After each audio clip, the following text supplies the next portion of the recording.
pessoal, tudo bem? Aqui é Samuel Possebon, editor da Teletime, e a gente está diretamente aqui da FutureCon 2025, evento que começa nessa terça-feira em São Paulo, e esse ano a gente com uma parceria especial com a Associação NEL, que gentilmente está cedendo o stand dele para funcionar como nosso estúdio de podcast, e o nosso primeiro entrevistado nesse evento é justamente Rodrigo Schultz, diretor executivo da Associação NEL, uma das associações mais atuantes e mais relevantes hoje em defesa dos interesses dos pequenos e médios operadores de banda larga, uma empresa, aliás, uma associação que já tem aí mais de 25 anos, começou com TV por assinatura e hoje trata de postes a espectro, passando por todos os temas que vocês podem imaginar.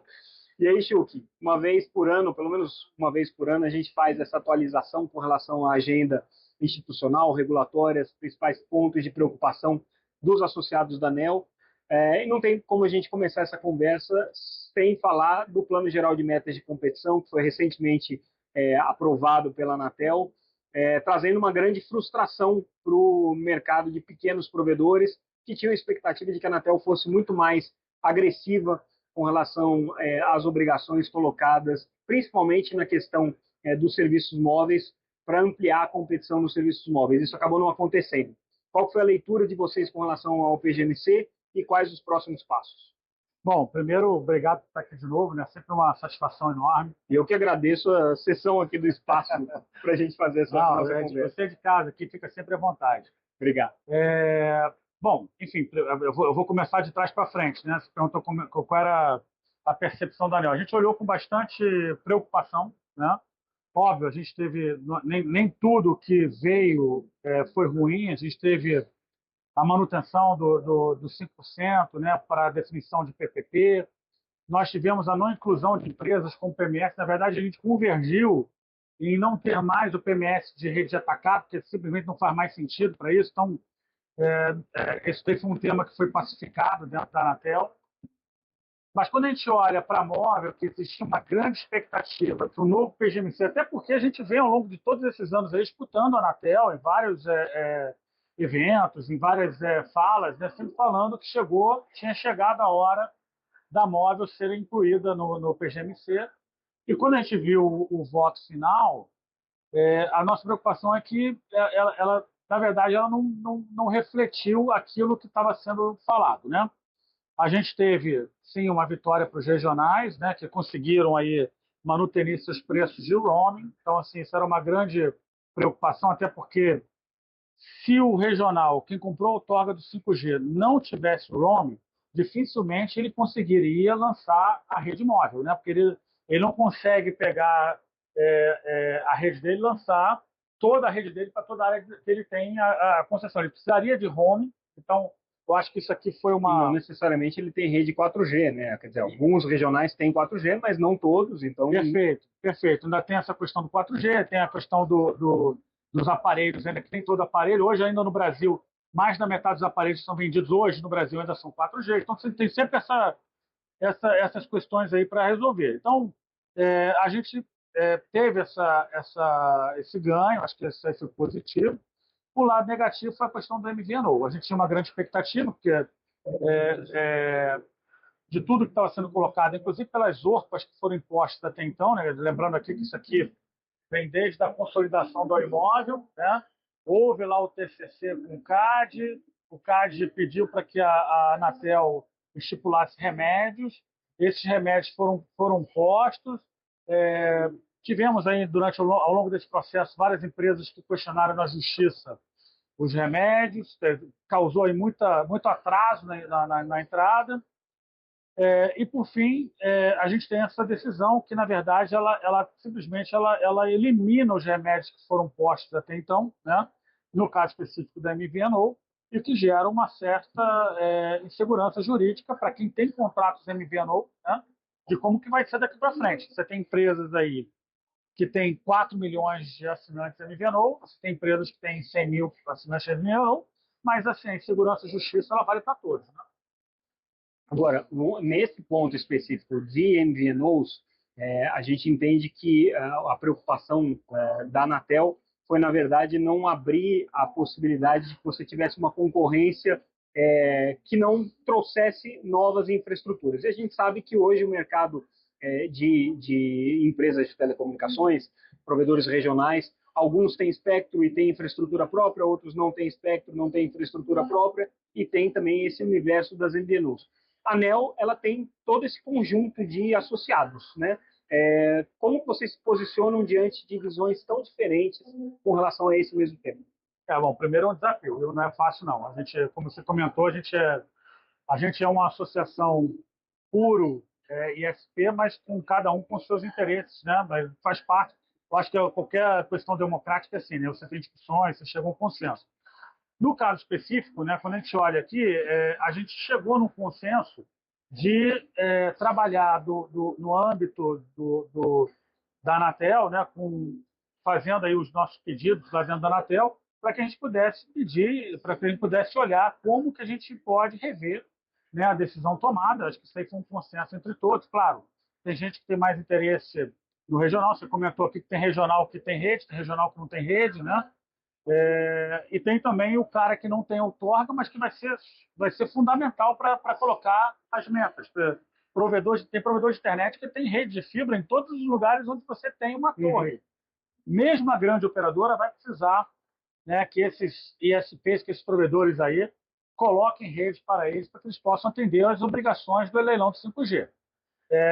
Então, assim, a gente tem operadoras que têm rede, que estão lançando as suas redes, estão antecipando entregas. Nós temos operadoras regionais que compraram a licença, que já estão lançando redes, mas ainda estão num passo não tão acelerado quanto outras. E temos também operadoras aqui regional que já tinham o serviço de móvel. Então, assim, para essas empresas é mais fácil você implementar, né, o 5G. Então, acho que essa característica é um pouco disso.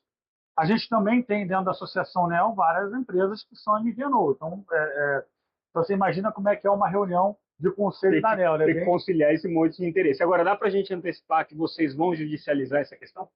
A judicialização não é um ponto pacífico ainda no conselho. Eu acho que tem muita questão aí para amadurecer ao longo do processo, né? A gente está buscando as vias administrativas dentro da Anatel. A gente acha que tem uma boa argumentação para que eles revejam o voto, né, e reconsiderem alguns itens que a gente colocou. A gente está apostando hoje tudo nisso, mas é claro, a gente obviamente que ao final do processo, se a gente não conseguir uma evolução, a gente vai voltar novamente, né, para o Conselho e ver qual é a decisão que eles tomam, né? Não é fácil, a gente nunca judicializou, nós da Associação NEL, nunca judicializamos a Anatel. Então, assim, a gente não é um processo que a gente tem de praxe, a gente não costuma fazer. Obviamente que a gente sempre tenta o diálogo, sempre tenta achar uma solução pacífica, né? Uma solução que atenda minimamente alguns interesses, então a gente precisa buscar até o fim. Agora, vocês estão nessa questão ainda, para a gente fechar a questão do espectro, vocês estão com uma linha de frente que é a discussão com relação ao acordo de RAN-sharing entre Vivo e TIM. Vocês foram aceitos, né, como parte do processo no CAD. Qual que é a posição de vocês hoje? Por que vocês estão se opondo a esse acordo das duas empresas? Bom, você já colocou alguns pontos importantes, né? Os nossos associados hoje eles não têm acesso ao 4G. A gente pode falar depois do leilão de frequências do 700, mas hoje eles não têm acesso. Então, qualquer que seja esse acordo, né, nesse momento, que envolva as empresas otimizarem as suas infraestruturas, né, porque eles vão estar otimizando a infraestrutura, criando uma questão operacional, de custos operacionais diferenciada, a gente se preocupa, porque é uma vantagem competitiva que a gente não tem. Para quem está entrando para competir, está tendo que construir torre em áreas onde as grandes não tiveram interesse, né? Não tem possibilidade de fazer o RAN-sharing, porque ela não tem o espectro 4G, não tem como fazer o RAN-sharing. Então, assim, a gente tem criticado o fato, né, dessa solicitação ser tão abrangente, né, e a gente tem aí a expectativa agora que provavelmente entre esse mês e o mês que vem terá aí o voto do relator do CAD. E, enfim, nós estamos acompanhando de perto. E uma deliberação sobre esse tema, né? Outro ponto que vocês já estão com essa bandeira levantada aí há muito tempo é a questão da formalização do mercado, né? Você tentar trazer um conjunto de regras que faz com que todos os provedores de banda larga joguem dentro das mesmas regras da Anatel, e a Anatel respondeu a isso com um processo de formalização, né?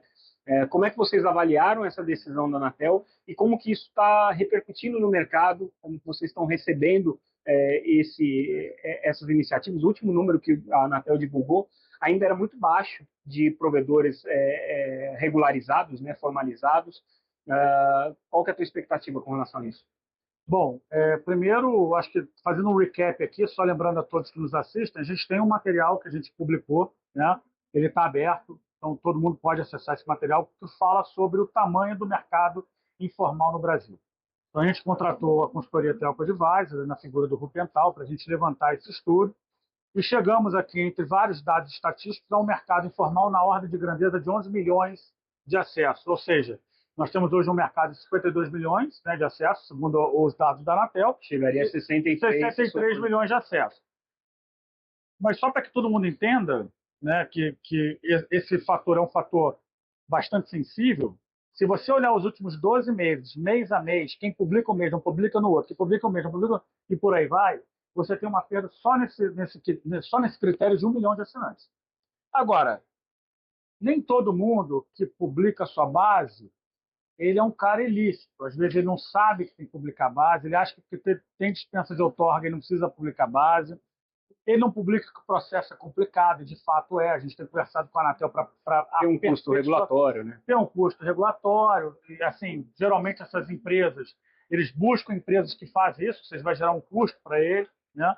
Mas a gente entende que é necessário. A gente tem várias políticas públicas, como, por exemplo, a destinação do FUSH, que você olha áreas não conectadas que não necessariamente não estão conectadas. Nós já pegamos áreas que tinham conexão, mas a empresa não existia na Anatel. Então, isso gera também uma alocação ineficiente dos recursos públicos. Então, assim, é uma preocupação. Agora, você tem outras questões envolvendo o cara que está informal. Assim, quando você tem um cara que não publica a sua base, ele te gera um questionamento se ele está recolhendo o imposto, se ele está pagando postos. A gente está a gente está correndo aqui para resolver a questão dos postos. A gente precisa dessa formalização, dessa regularização, para que a gente possa resolver o outro ponto que é sensível a todos do setor de telecomunicações. Uma preocupação crescente com a questão de segurança pública, né? Uma questão de segurança pública, porque a gente tem visto aí, eu tenho comentado aí, eu usei 2 jargões esses dias. O primeiro era o sequestro de rede, né? Então tudo começa com sequestro de rede. As empresas têm as suas redes sequestradas por facções criminosas, e você tem aí o que a gente chama de novos cangaceiros, né, que são o cangaço digital. Então, de fato, isso aí tem crescido razoavelmente, mas se conecta diretamente à questão da informalidade. Porque, de novo, né, se você não conhece, ele não publica, você não tem informação, você não sabe quanto que ele está recolhendo, você não sabe se está recolhendo FUSH, você não sabe se ele está recolhendo Funtel, não sabe quem é o sócio, porque a Anatel não tem como mandar a nota para ele, se ela não publica a base, como é que a Anatel manda? Você não sabe quantos CNPJs que ele tem, de que forma que ele está operando. Então, assim, a gente chegou a um momento no Brasil que a gente vai precisar evoluir nessa questão da formalização para que a gente possa ganhar as bandeiras que a gente está brigando aqui. Agora, te preocupa o fato do processo estar meio lento, aparentemente meio lento? A Anatel estipulou um prazo de 120 dias para que as empresas, de forma voluntária, fizessem a regularização. Acho que é um prazo justo, acho que dá tempo para quem quiser formalizar, se formalizar. O que a gente ainda não tem é qual o segundo passo, né? A gente tem trabalhado aqui com a agência em propostas de como atuar com, por exemplo, os atacadistas de banda, né, que poderiam estar ajudando nesse processo, né? Se a Anatel intervisse, né? Se você pegar hoje, nós temos mais de 22 mil provedores. Mas certamente, quando você olha para provedores de banda, né, que vende capacidade, você vai ter uns 50, no máximo 100. Então é mais fácil trabalhar o cara que é o atacadista do que trabalhar a ponta, né? E é o que a gente tem sugerido aqui na Anatel, que eu faço trabalho, né? E que a gente, ao final do processo da formalização, comece então o processo de você entender na realidade o que está acontecendo, né? E, por fim, também outra ação da Anatel, que a Anatel tem acho que eles devem estar pensando, dado que você tem um cara informal, dado que você tem um cara que ele não, quando você olha do aspecto de capacidade, ele não condiz com o que ele tem, aí a Anatel vai precisar tomar uma outra ação, vai precisar identificar qual é o caminho que ela precisa tomar, né? E a gente tem tentado ajudar. Só para entender, com o atacadista seria para ter informação de quem está conectado naquela rede, não que o atacadista vá bloquear o acesso àquela rede ou vá fazer algum tipo de intervenção. Perfeito. Nesse primeiro momento aqui, o que a gente está falando é o seguinte: o atacadista está para quem que vende. O atacadista não vende para pessoa física, então é tudo CNPJ, com endereço, ele sabe qual é o link que ele vendeu, ele sabe qual é o tráfego cursado. Se você juntar o NIC BR, você consegue pegar a quantidade de peixes que estão ali naquela região sendo utilizados naquele momento em cima daquele link, né? Então você tem vários fatores que, cruzados com uma inteligência, você consegue chegar a um número mais assertivo. A gente fez um número estimativo de 11 milhões de informalidade. O número mais real vai ser quando você pegar esses atacadistas, cruzar as bases de todos. Acho que eu tenho certeza que todo mundo vai ter interesse em trabalhar isso conjuntamente, né? E a gente chegar, de fato, à formalização do setor. Outro ponto que vocês estão batendo muito e trabalhando de maneira intensa nos últimos anos é a questão dos postes. E é uma novela insolúvel, né? A gente está 2 anos e meio aí, desde a decisão que deveria ter sido tomada conjuntamente entre a Anatel e a ANEEL, até agora a ANEEL não conseguiu encaminhar uma decisão com relação a isso. Como é que vocês estão conduzindo esse processo e qual que é a expectativa? Bom, primeiro, você comentou já bem, o postes aqui, para quem não conhece, gente, postes hoje é o segundo maior custeio de uma operação de internet, né? Não é desenvolvimento tecnológico, não é desenvolvimento humano, é uma coisa simples, mas que custa bastante para quem paga, né? Então, assim, isso de fato é um problema bastante significativo para as empresas que operam no setor de telecomunicações, né? Muitas vezes com preço 5 vezes mais caro do que o que paga menos. Então, existe aqui uma discrepância em valores bastante significativos. Agora, quando você olha do âmbito do poste, a gente observa que houveram várias coisas acontecendo nos últimos tempos, mas que ainda não deram em nada. Então, a gente teve lá a resolução conjunta, que a gente teve a votação da Anatel, depois a gente está no meio do processo da ANEEL, discutindo também, dialogando com a ANEEL, né, porque a gente precisa ter a resolução precisa ser conjunta. A gente tem o projeto de lei que está tramitando hoje no Senado, né? Então você já teve aprovação no Comitê de Infraestrutura, agora no CCJ, vai para a Câmara, então a gente também está trabalhando isso. Esse projeto ele é muito complexo, né? Porque ele traz elementos novos para uma coisa que já é complexa, né? Então a gente tem olhado com bastante preocupação. Mas eu vejo, Samuca, que a gente tem conseguido, ao longo desses últimos 3 meses, 3, 4 meses, as associações do setor de telecomunicações disseram, basta, vamos resolver isso aqui. Então, a Conex, a Associação NEL, Telcomp, a Abrint, a Abramult, Internet Sul, Rede Telesul, a Pronet, enfim, as associações aí, elas se juntaram, né, e estão trabalhando no material em consenso para que a gente possa apresentar ao setor de energia elétrica e, consequentemente, chegar a um ponto pacífico setorial para que a gente possa ir da gente e falar assim, olha, os setores têm uma proposta, né? E a gente tentar evoluir. Porque o problema é de todos, né? Quando você tem poste com ocupação desordenada, quando você tem vandalismo, quando você tem insuficiência de pontos de conexão no poste, tudo isso prejudica o mercado como um todo, né? Com certeza. A gente fala, por exemplo, tem 11 milhões de formalidade. Esse cara paga poste? A gente não sabe dizer se ele está pagando poste, né? Se pagasse, talvez ficasse mais barato para todo mundo. Se pagasse, talvez ficasse mais barato para todo mundo. A gente já viu várias apresentações que dizem que no mercado brasileiro existe 50% de irregularidade em poste. Então, assim, não é uma coisa simples, mas eu acho também que esse número está um pouquinho superestimado, né? Então, assim, eu acho que ele não é esse tanto, né? Eu vejo que tem muita empresa que quer regularizar o poste, mas o processo não é fácil, depende da concessionária de energia. Agora, quando a gente evoluir nesse tema, eventualmente a concessionária de energia, ainda que tenha um preço mais baixo para recolher dessas empresas, só do fato de você ter todo mundo pagando, pode ser que ela arrecade ainda mais, né? Para o setor de telecomunicações vai ser bastante significativo, porque ele vai pagar menos unitariamente. Agora, claro, aquele provedor que hoje está ilegal, né, ele não está recolhendo, não está pagando poste devidamente, esse daí vai sofrer um pouco mais, né? Agora, Chuck, para a gente fechar, vocês vão realizar agora em Salvador, nos próximos dias 20, 21 e 22, né, o encontro anual que a ANEEL promove. O que a gente pode esperar em termos de temas, em termos de participações, em termos de discussões no evento? Bom, eu vou começar pelo último, então, porque a gente vai ter um painel bem quente sobre postes. Não perca, vai ser fantástico. A gente vai ter a presença da relatora da ANEEL, a Agnes. Então, assim, acho que é muito importante que vocês acompanhem essa discussão, porque a gente vai estar discutindo com o setor de energia elétrica. Eu acho que é legal. Nós vamos ter discussão da evolução da telefonia móvel para os próximos anos.